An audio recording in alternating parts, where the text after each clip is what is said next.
presented by Mathli Express Music.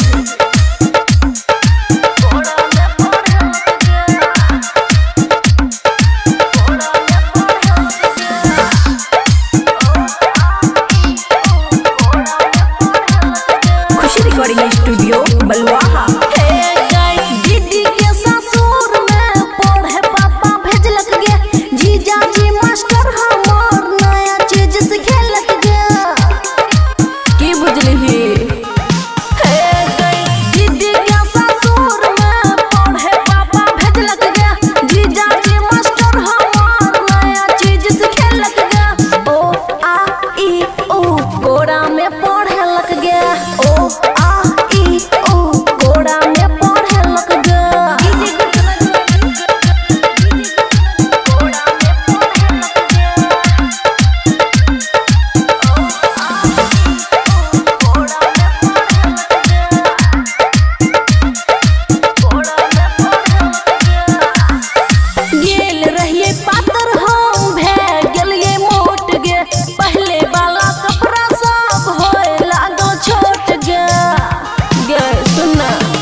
पकड़ के मारते छोटा गे आप की करबै डर लगैया खुशी के दीदी के लगते पता गे बबुआ राहुल जीजा जी पकड़ के मारते छोटा गे अमना की कॉपी मारो पेन खूब चलावे गे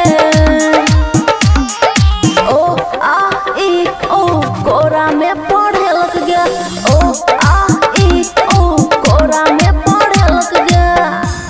खुशी रिकॉर्डिंग स्टूडियो बलवाहा।